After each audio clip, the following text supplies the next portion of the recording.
J'adore le Cameroun. Bonsoir, bonsoir à tout le monde. Encore.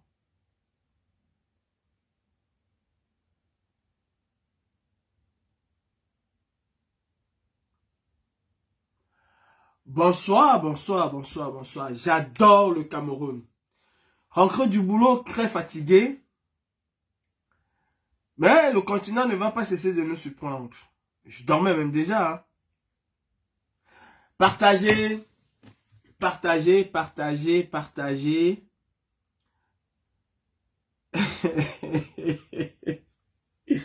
Voilà. Non, j'adore mon pays. Franchement, j'adore le Cameroun. N'oubliez pas, envoyer les cœurs, envoyer les cœurs, envoyer les étoiles aussi. N'oubliez surtout pas. J'adore le Cameroun. Dites-moi que je suis en train de rêver. De toute façon, cela était prévisible. Sauf les idiots ne voulaient pas comprendre. Sauf les bornés ne voulaient pas comprendre. C'est le Cameroun. Et c'est le Cameroun de Paul Biya. C'est le Cameroun d'Atangandi. C'est le Cameroun de ceux qui ont le pouvoir face à ceux qui n'ont pas le pouvoir. C'est le Cameroun où tout est possible. Partagez. J'espère que ce que je vois là, je rêve. Mais ça ne m'étonne pas. Ça ne peut qu'étonner ceux qui ne s'y attendaient pas ou ceux qui ont cru un seul instant qu'il y a une véritable justice au Cameroun. Ben, si le sieur Amougou Bellinga est libéré, que fait Boubou Nissak en prison? Si le sieur Amougou Bellinga est libéré et que font les prisonniers politiques, les prisonniers du MRC et d'autres partis en prison?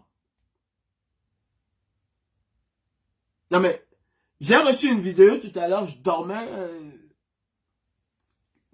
Faut que je suis encore bien mes yeux. Hein. Je ne sais pas si je vois bien ou bien. Attendez mes frères. Dites-moi si c'est une nouvelle ou si c'est une vieille. Parce que là, il faut... Le Zomlon lui-même, dites-moi si elle est nouvelle ou elle est vieille. Ah, mamma mia, j'adore le Cameroun. This is a game. C'est qui là?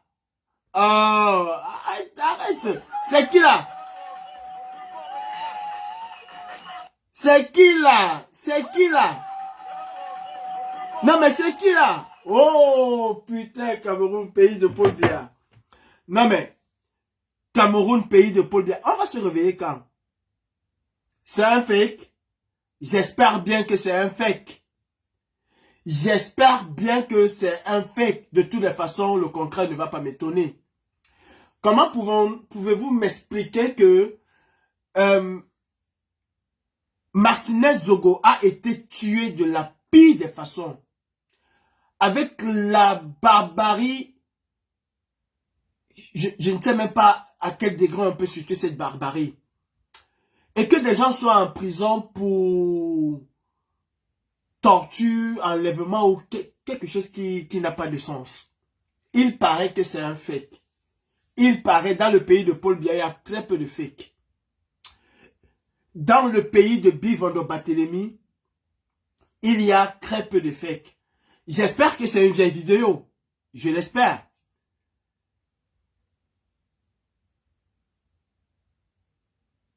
Je sais ce que Zumanto a écrit, Bijou. Comment tu vas, Bijou Camer? Zumanto a dit que... comment il s'appelle?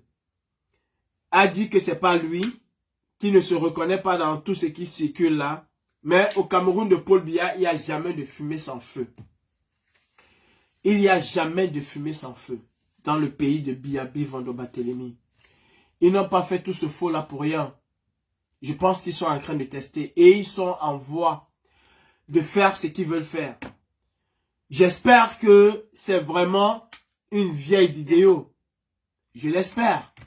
Mais nous devons comprendre une chose. Ces gens-là ne sont pas prêts. Ils ne sont pas prêts à laisser le pouvoir. Il me semble que vous avez vu ce qui s'est passé aujourd'hui à l'Assemblée nationale. Où Cabral Libi demande à Kava Yeye Djibril que nous allons sortir dire quoi au peuple. Cabral Libi, qu'est-ce que tu as déjà dit au peuple? Entre toi et moi. Je pense que ma mère a publié cette vidéo. Qu'est-ce que Cabral Liby a déjà dit au peuple? Attendez, il faut que je sois sûr de la voir. Qu'est-ce que Cabral Liby a déjà dit au peuple? Je vais aller voir la vidéo.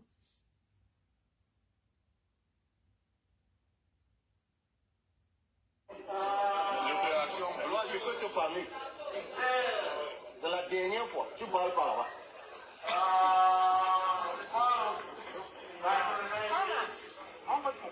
Respecte au moins ta hiérarchie qui est le questeur.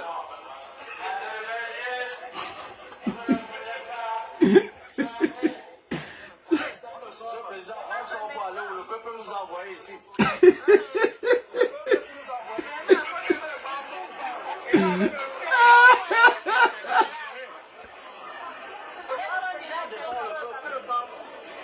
Non mais, attendez, il faut remettre ça à zéro, oh, vas-y, il faut remettre à zéro.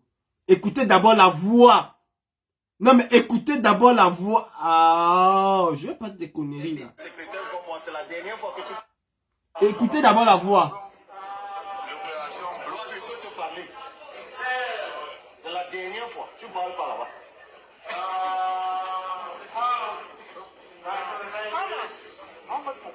Respecte au moins ta hiérarchie qui est le questeur.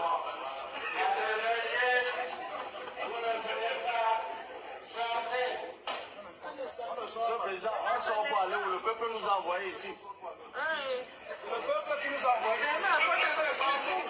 Et nous avec le respect. Tu sais démissionner.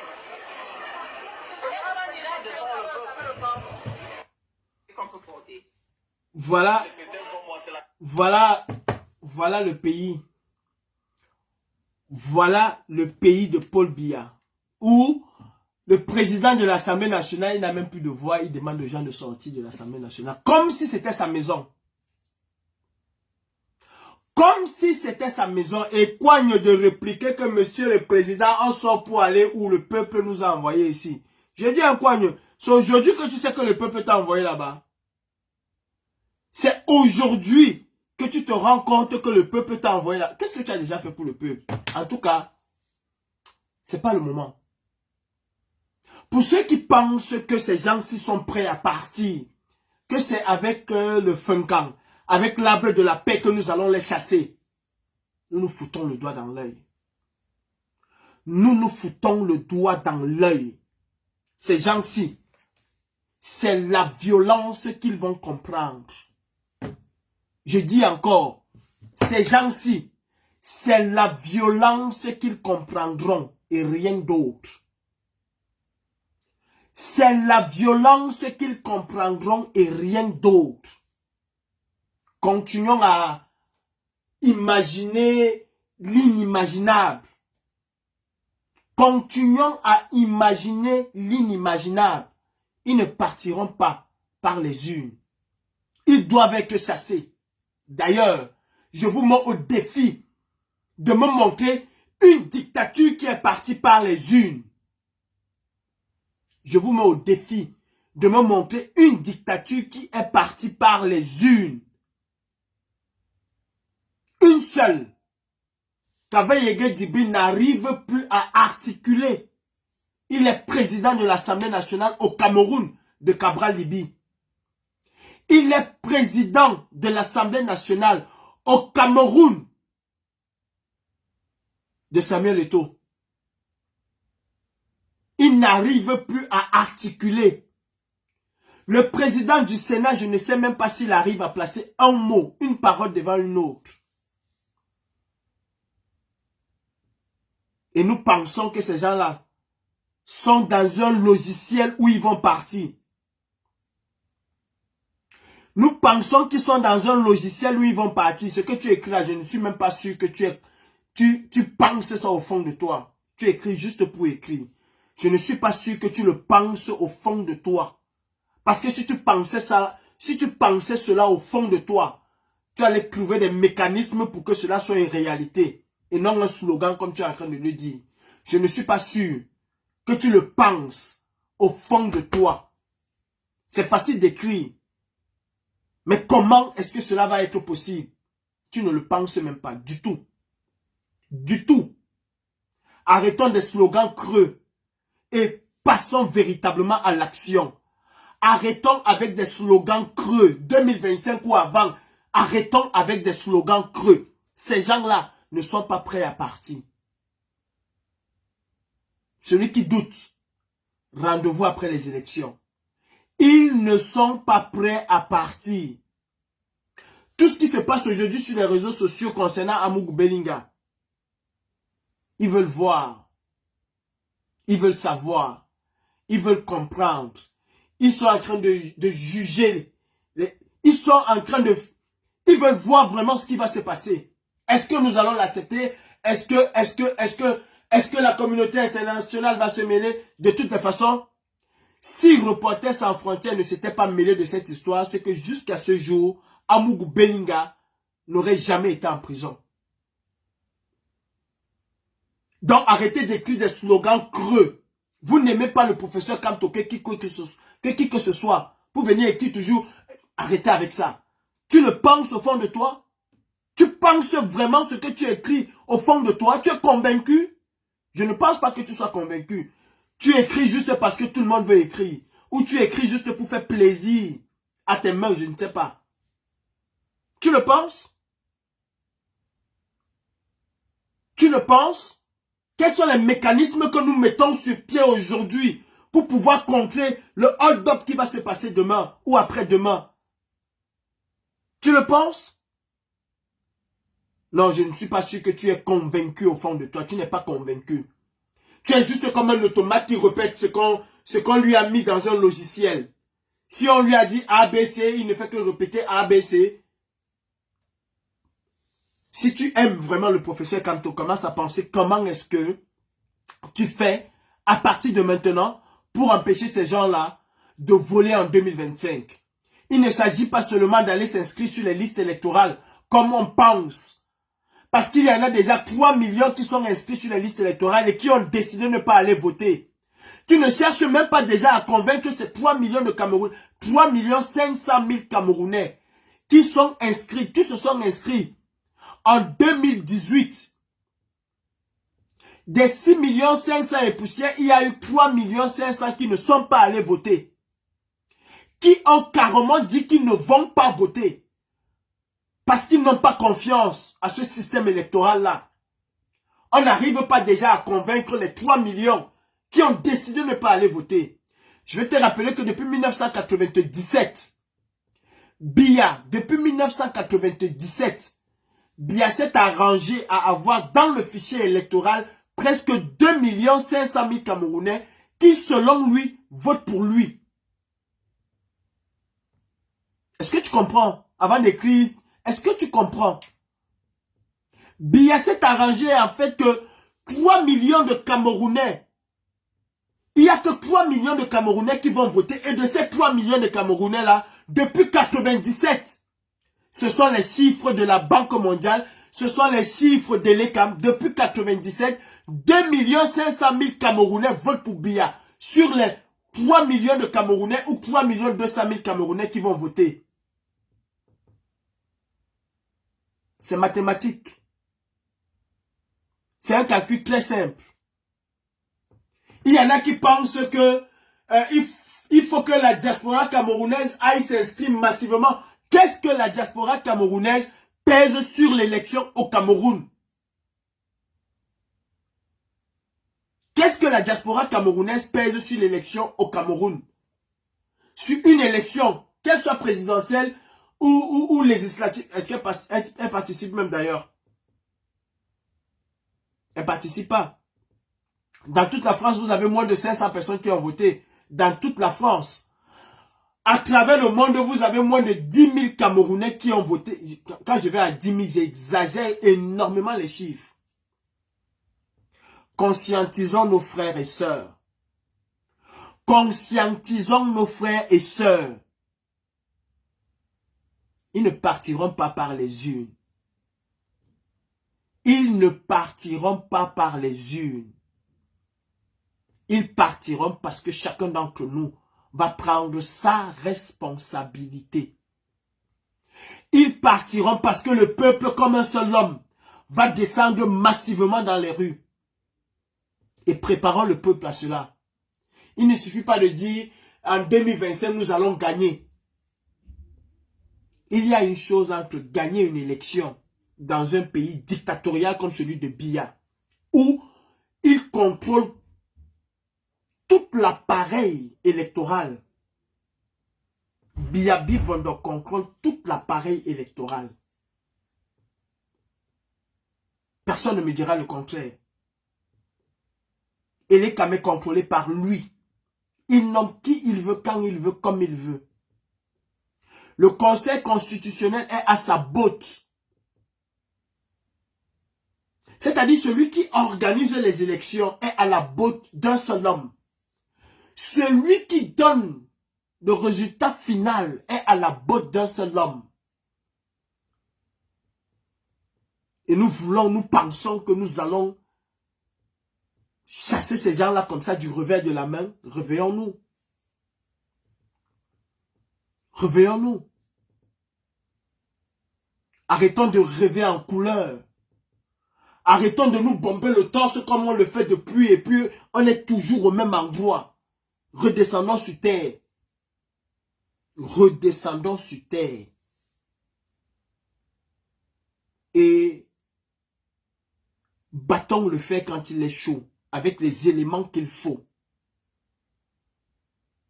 Battons le fer quand il est chaud, avec les éléments qu'il faut. Merci Eton de Luce pour les étoiles. Battons le fer quand il est chaud, avec les éléments qu'il faut. Le RDPC est en train de préparer la succession de Biya. Et je ne veux pas dire la libération, la probable libération ou le fait qu'il est parti sur une possible libération d'Amougou Beninga, c'est pas anodin. Hein? Il y a quelques jours, c'est Franck Biya qui faisait sa campagne. Aujourd'hui, on est en train de libérer un enfant du pays organisateur. On veut libérer un enfant. Et ce qui va arriver tôt ou tard. On veut libérer un enfant du pays organisateur. Encore pourquoi? Pour amener les gens à dire que le pays est bon, qu'on aime le Biya, on aime le Franck Biya, on aime le Chantal Biya, on aime le... Oh! Mes frères, préparons-nous à un affrontement. Préparons-nous à un affrontement. Moi, je vais vous dire quelque chose. L'exil est une...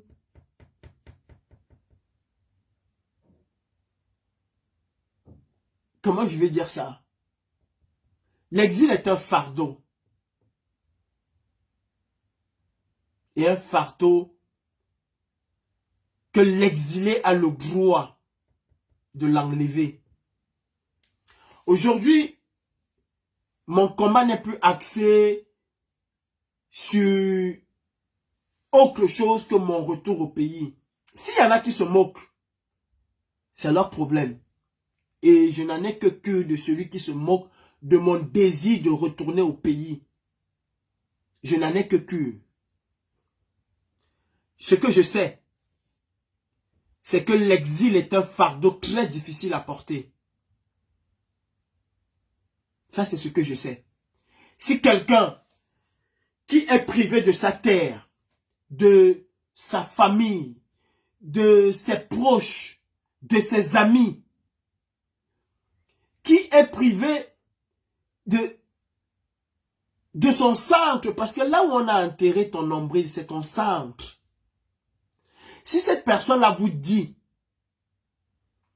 qu'elle est bien là où elle se trouve, parce qu'elle mange du caviar à midi, parce qu'elle mange du saumon le soir, parce qu'elle mange au Fouquet tous les jours, c'est que cette personne vous trompe. L'exil est un fardeau très difficile à porter. À un moment, vous avez vu Guillaume Soro dire « Je mets fin à mon exil et je rentre chez moi ». Il n'est peut-être pas encore en Côte d'Ivoire, mais il est pas très loin. il est en terre africaine et il se sent plus à l'aise que quand il était en Occident. J'ai un obstacle entre mon retour au pays, entre ma volonté de retourner au pays et la réalité de ce retour-là. C'est le régime dictatorial de Biya. Et je sais que si nous ne nous mettons pas où il faut, si nous ne prenons pas des résolutions à partir de maintenant, nous allons rester des éternels exilés comme nos aînés qui ont fait 40 ans, voire plus. Pour le moment, on est encore dans l'euphorie. On est encore un peu dans le nirvana. On ne se rend pas compte. Mais dans quelques années, quand nous allons nous réveiller, le réveil va être très brutal. Extrêmement brutal. Un activiste se bat pour un changement. Un activiste se bat pour la cause commune, la cause générale. Un activiste ne reste pas si... Comment je vais dire ça même? Un activiste ne se cantonne pas dans un espace reclus, dans un espace clos. Un activiste, c'est quelqu'un qui est ouvert.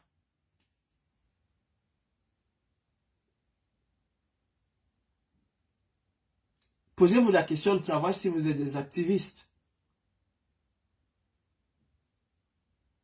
Posez-vous la question de savoir si vous êtes des activistes.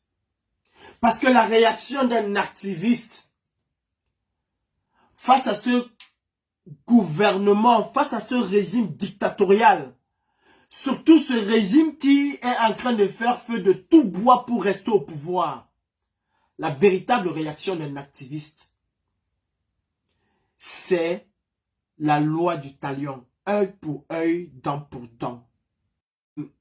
Sécuriser le live. Si nous ne sommes pas radicaux à partir de maintenant, nous allons pleurer. Nous allons pleurer. Parce que ces gens-là ne vont jamais nous laisser. Même si tous les Camerounais votaient pour X ou Y, ils ne vont jamais accepter. Jamais ils ne vont accepter qu'ils ont perdu une élection. Jamais. Même si tous les Camerounais allaient voter pour Paul, pour Frédéric ou pour François, ils ne vont jamais accepter qu'ils ont perdu l'élection. D'ailleurs, le Cameroun fait partie des rares pays où, après une élection, il faut parfois 3 semaines ou 1 mois pour avoir les résultats. Faisons très attention. Il y a une très grande différence entre le slogan et la réalité. Je dis encore, aucune élection ne va faire partie Paul Biya. Aucune élection. Il y en a qui vont me dire, mais c'est toi qui demandes aux gens d'aller voter. J'en viens. Avant l'élection de 2018, j'étais contre cette élection-là parce que je savais qu'il devait avoir un hold-up. Et je l'ai martelé, je l'ai toujours dit. Il y aura un énième hold-up. Biya n'a jamais gagné en réalité une élection au Cameroun. Il y aura un hold-up.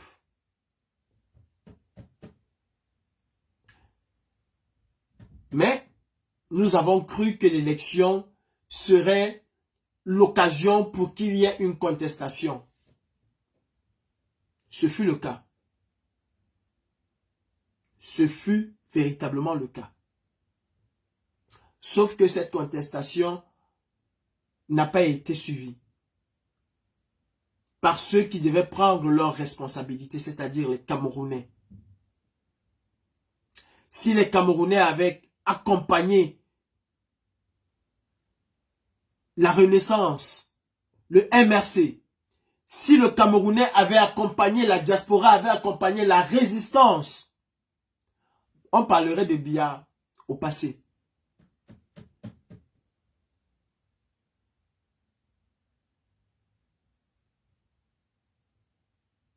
Et c'est ce qui nous a manqué. Je pense qu'aujourd'hui, nous devons tirer les conséquences, les leçons de nos échecs et de nos réussites pour savoir ce que nous devons faire en 2024 ou 2025. Vous jouez avec quelqu'un qui a à lui seul les arbitres, les supporters, les ramasseurs de balles. Qu'est-ce que je vais dire? Il a même les joueurs dans... C'est-à-dire, même parmi vos joueurs, il a des joueurs, il a des gens qui sont acquis à sa cause. Vous jouez avec quelqu'un qui a en fait tout le stade avec lui. Il a tout le stade avec lui. Sur 22 joueurs au terrain, lui seul, il a au moins ce 17. Lui seul, sur 22 joueurs au terrain, il a 17. Et vous avez toujours cette envie, je ne sais pas si c'est une envie ou c'est un rêve utopique de croire que vous pouvez gagner cette personne-là. Vous pouvez gagner cette personne-là si et seulement si les supporters, les arbitres et certains de ces joueurs même sont avec vous.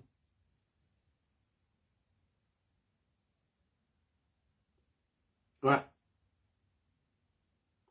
La diaspora camerounaise est capable encore de se mobiliser. La diaspora camerounaise est capable encore de se mobiliser. Et ce n'est pas les seuls Larissa qui vont me dire le contraire. Je sais qu'elles ont pris des coups. Je sais ce qu'elles ont subi comme la majorité. Hein. Je sais. Et je sais au plus profond de moi quelle volonté les anime quand il s'agit du Cameroun, du grand Cameroun, pas du Cameroun restreint ou bien du Cameroun de quelques personnes, mais du Cameroun en entier. Amougou Bellinga n'est pas en prison pour avoir assassiné Martinez Zogo. Amougou Bellinga n'est pas en prison parce qu'il a assassiné Martinez Zogo.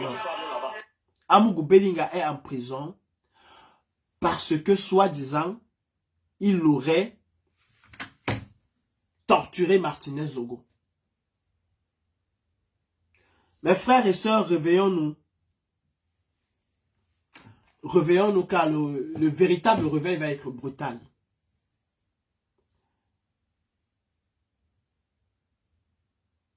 Je porte un parti dans mon cœur.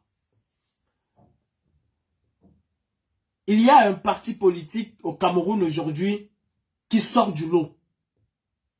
C'est indéniable.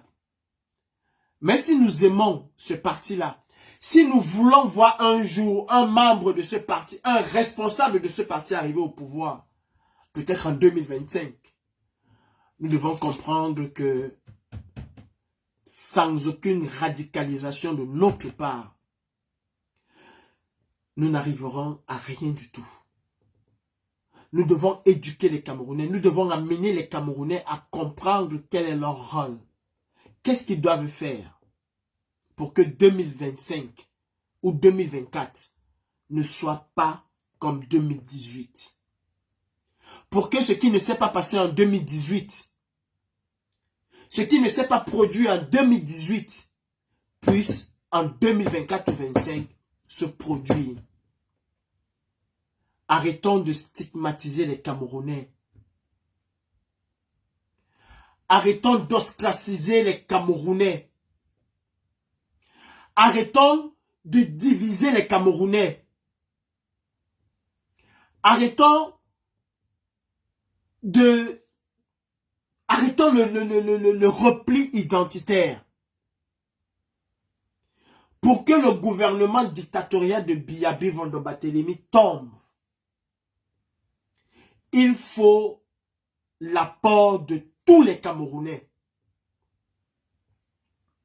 De tous les Camerounais. Nous devons exiger à l'opposition camerounaise d'être unie. Nous devons exiger à l'opposition camerounaise d'être unie. Sans leur imposer qui va être à la tête de cette opposition. Je pense qu'ils sont assez matures et assez grands, assez réfléchis pour choisir parmi eux celui qui va mieux défendre l'intérêt général. L'opposition camerounaise, celle qui est actuellement, c'est l'opposition camerounaise. Quand l'aime ou pas, c'est l'opposition camerounaise, ma mère. GBD, c'est l'opposition camerounaise. On ne peut pas faire sans. Ce qui est sûr, c'est que aucun parti politique solitaire au Cameroun ne pourra faire face à Biabi Vondo-Barthélemy.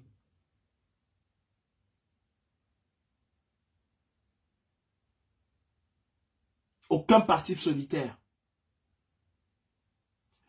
Pourquoi moi je dis qu'il faut une unicité, l'union de l'opposition, si je le dis. Pourquoi? Imaginez-vous que cette opposition-là se rassemble, désigne un candidat qui va aux élections, soutient ce candidat. Et bien sûr, nous savons qu'il va avoir un hold-up. Et que cette opposition-là appelle les Camerounais à sortir dans les rues. Voilà pourquoi nous disons que l'opposition camerounaise doit être unie. En ce moment-là, ce ne serait pas les Bamileke, ce ne serait pas les Bassa, ce serait des Camerounais. Parce que personne ne va dire, ah non, je ne vais pas aller mourir pour un Bamileke. L'autre ne va pas dire, je n'irai pas mourir pour un Bassa. C'est l'opposition camerounaise comme en 1991 qui va demander aux Camerounais de sortir. C'est l'opposition camerounaise. Tu as une bonne lecture, mais il se fait tard. Vos luttes ont totalement divisé. Alors, changement ne viendra qu'à l'intérieur du RDPC. C'est ton point de vue, mon frère, et ça, je te le concède. C'est ton point de vue. Et je vais te redire encore une chose.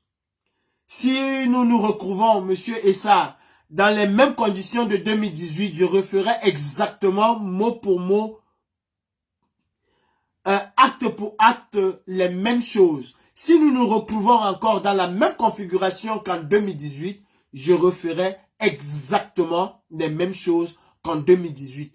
Ceci étant dit, monsieur Essa, il y a un temps où il faut faire certaines choses et il y a un temps où il faut faire de la pédagogie. C'est aussi simple que ça. Et c'est toi qui penses qu'il est tard. Moi, je pense qu'il n'est pas tard. C'est aussi ça la démocratie. On se parle. Sur ce, je vous souhaite une très bonne soirée. Moi, je vais aller dormir parce que je dois reprendre une journée demain matin. Mais ce que je dis aujourd'hui par rapport à l'opposition camerounaise, c'est le même discours que j'ai tenu il y a quelques semaines. C'est le même discours que je tiens depuis quelques mois. C'est le même discours que j'ai tenu en 2018. Et cela a toujours été mon discours. J'ai toujours prôné une opposition forte au Cameroun. En tout cas, tout au moins une opposition unie pour l'élection présidentielle. Nous péchons aussi en érigeant des grands opposants et des petits opposants. Dans le système de Biya, il n'y a pas de grands opposants, il n'y a pas de petits opposants. Parce que Biya, pour lui, tous sont pareils. Et c'est Biya qui décide qui va être député au Cameroun. Ne l'oublions jamais. C'est Biya qui décide qui va être député au Cameroun. Il vous souvient ici que Madame Foni, paix à son âme, a perdu l'élection et Biya a tout fait pour que Madame Foni revienne là où elle était. Donc c'est lui qui choisit. D'ailleurs, si le RDPC veut gagner dans tout le Cameroun, il va gagner dans tout le Cameroun. il laisse certaines personnes gagner, ça l'arrange. Sur 180 députés, le RDPC a combien de députés? Il peut même prendre tout. Il peut tout prendre. Sur 100 sénateurs, le RDPC a combien de sénateurs? Il peut tout prendre. D'ailleurs que les autres sont des sénateurs nommés. Donc, il a tout pris. J'ai toujours été pour une opposition unie. Parce que je sais que le mot d'ordre de l'opposition va être beaucoup plus suivi que le mot d'ordre d'un opposant. Personne ne va me dire le contraire. Une opposition unie qui va à une élection, qui choisit son candidat, qui va à une élection, qui estime qu'elle a gagné cette élection-là et qui appelle le peuple à revendiquer avec elle ce vol, ce hold-up.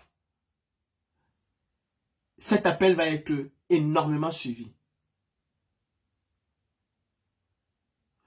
N'allons surtout pas choisir à la place de ces opposants qui va être leur leader. Ils savent. Ils sont assez mûrs pour savoir que celui-ci est celui qui fait le consensus. Celui-ci est celui qui fait l'unanimité. Celui-ci est celui qui peut mieux porter. Est celui qui peut nous apporter plus de chance. Est celui qui peut être le catalyseur pour que les Camerounais puissent sortir ou faire quelque chose. Opposition qui ont faim, opposition qui n'ont pas faim, c'est pas à nous de déterminer qui a faim, qui n'a pas faim. Ce n'est pas à nous. Cela va se savoir, mais ce n'est pas à nous de déterminer. Si nous commençons à ostraciser les opposants en disant Cabral Libi est un voleur, tel est un voleur, ne parlons plus d'opposition. Alors partons avec un seul parti et jouons la partition du RDPC qui veut bien cela. Ce n'est pas à nous. Les querelles de 2018, de 2017 aujourd'hui n'ont plus de place. En réalité, il me souvient que nous, ma mère, nous traitons Cabral Libi de voleur. Mais il me souvient que le président Maurice Kamto s'assoit sur la même table avec Cabral Libi. Il me souvient qu'ils ont même, je ne sais pas comment ils appellent ça. Comment ils appellent ça avec Taminou, la femme de Damjoya là. Il me souvient qu'ils ont un mouvement qu'ils ont mis sur pied. Ils travaillent avec Cabral Libi. Donc, c'est pas à nous d'ostraciser. Ce n'est pas à nous de savoir, de dire qui est voleur, qui n'est pas voleur, qui a faim, qui n'a pas faim. La politique est un jeu très bizarre. Mais ce que nous voulons aujourd'hui, c'est faire en sorte que cette opposition-là soit unie face au tyran Biya. Et d'ailleurs, je ne crois pas qu'une élection peut faire changer quelque chose au Cameroun. Je ne crois pas. Comme je ne l'ai pas cru en 2018. C'est d'ailleurs la raison pour laquelle nous avons organisé une manifestation devant l'ambassade le matin des élections pour dénoncer la mascarade électorale. Donc je n'ai jamais cru qu'une élection peut faire tomber Biya.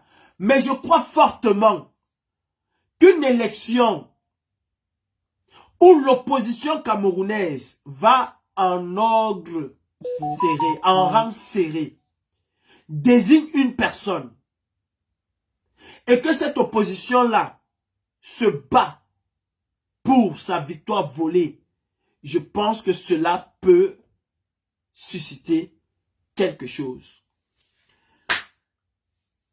Et jumelle Larissa, je vous souhaite une très bonne soirée. Eton de luxe. Ancy Cynthia, je vous souhaite une très bonne soirée. Sylvian Carole Fauche, bonsoir, bienvenue, comment tu vas? Je te souhaite, toi et toute ta famille, je vous souhaite à tous une très bonne soirée. Fils du planteur, épouse Bams, Godelib, je souhaite une très bonne soirée à tout le monde. Mon frère et ça, c'est vrai que nous ne sommes pas du même bord, je te souhaite une très bonne soirée. Mon ami, le Donkou, il se reconnaîtra à Port de l'Ouest. Bonsoir, bonne soirée. Et surtout, mobilisons les Camerounais pour une véritable confrontation. Le Cameroun va se libérer dans la rue et nulle part ailleurs. Après l'élection, préparons-nous à descendre massivement dans les rues. Et nous restons vigilants quant à ce qui concerne la libération probable d'Amougou Bellinga ou pas. Si Amougou Bellinga est libéré, alors on ne peut pas me dire que Bibou Nissak doit encore être en prison. Dans ce cas, je tirerai toutes les leçons et toutes les conséquences. C'est pas moi qui va tirer. Non, je vais tirer les conséquences et eux, ils vont les subir. Ça, c'est le français de calibre. Bonne soirée à tous. Vous libérez Amougou Bellinga, vous allez libérer les prisonniers politiques. Et ça, c'est pas négociable. Là, vous allez réveiller le lion qui sommeille. Et il dort tranquille. Il attend 2024 ou 2025. Mais ne tentez pas. Si Amougou Bellinga est libéré, donc, Olivier Bobo Nissak doit aussi être libéré. C'est clair et net. Un assassin ne peut pas être libéré et quelqu'un qui n'a posé aucun acte se retrouve encore en prison. Sur ce, je vous souhaite une très bonne soirée. Bon week-end à tous. C'était Calibré Calibro le gravier. Et j'attends toujours à Tangandi à Paris. Viens officiellement, ne te casse surtout pas. Bonne soirée à vous. Merci de m'avoir écouté. Partagez.